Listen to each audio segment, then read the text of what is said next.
set. Starters holding them there.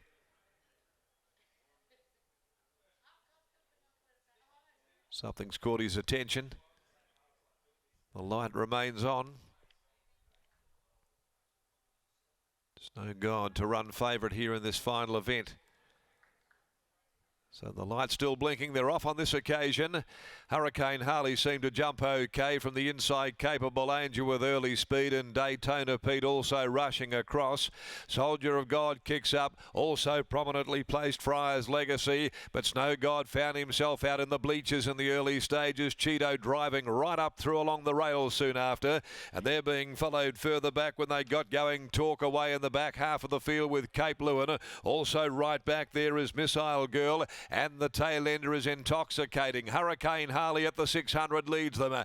They come to the home turn. Hurricane Harley leading the way. Daytona Pete running second. Third against the rails. Capable Angel a length and a half. Soldier of God. Snow God's been unable to get on the course. Over on the inside is Cheeto. Friar's Legacy. Cape Lewin dropping right back. Talk Away Intoxicating near enough to the tail. Homeward bound in the last of the day at the 300. Daytona Pete comes at Hurricane Harley. Nottle sits down though and goes to work. Hurricane Harley drops off Daytona Pete. Snow God battles away behind them, but it's Hurricane Harley extending and coming away. Confident ride by Nottle to win the last. Hurricane Harley. Second, it might be Friar's Legacy. A lip from a game and tenacious Snow God. Then Daytona Pete followed further back. Soldier of God Intoxicating running on when it was all over from Capable Angel Cheeto. Cape Lewin further back, then Talk Away, and Missile Girl has saluted the judge last. Hurricane Harley, number 6, Holly Nottle for Summer Dixon, takes out the last on the card, and they grabbed hold of juicy bit of $8 too when these markets first appeared.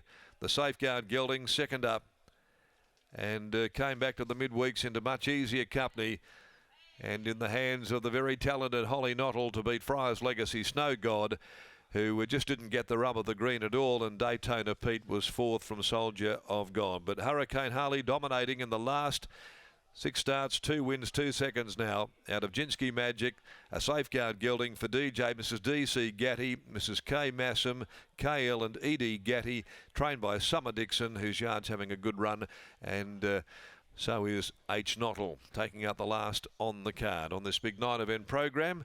Proving a little too good. Friar's Legacy, Chris Parnham for the Dan and Ben Pierce stable, written by Gelding, and third home was Snow God by Playing God out of Snow Chino, David Harrison, Paul Harvey. 3/4 ahead. Margins time is 1:11.16 as we head back to Lockie down in the enclosure after the last event of the day, and again another winner under the very soft hands of Holly Nottle. Thanks, Darren. And as you said, the punters didn't forget to back this horse. $8 into $4, and he leads all the way to take out the last of the day. Summer Dixon, she'll make her way over towards me now. Summer, congratulations on the victory. What did you make of his last start effort? Is the 1,000 just not his go? I was a little bit disheartened, and I went back to the drawing board and said we're better than that and we've got to change a few things. Back up to 1,200 metres today. Was the plan always to take him straight to the front and ride him like the best horse in the race? Not really. He's a bit of a tricky horse. He's a bit quirky behind the scenes, and he just needs to really get that momentum. And, you know, even if in races before where he's won, he's been 3 wide, and it might not look good to the viewers, but this horse, you just got to keep him happy and keep him moving. And I just said to Holly, if you land there today, don't panic. Don't half hold him and pull him back. Just let him do his thing. He looks to have a lovely cruising speed, especially when he was out in front here this afternoon. Could he be the type of horse that improves over 1,400 metres when he even gets it softer in front?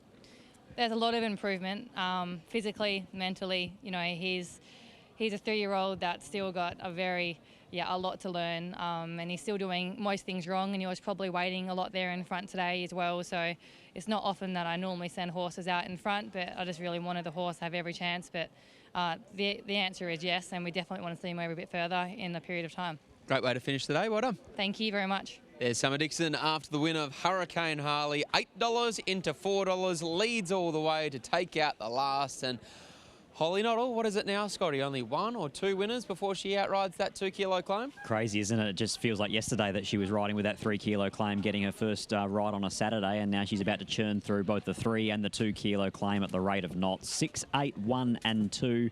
Hurricane Harley takes out the last for Holly Noddle and Summer Dixon, who have been a very powerful strike rate combination over the last 6 months since teaming up together.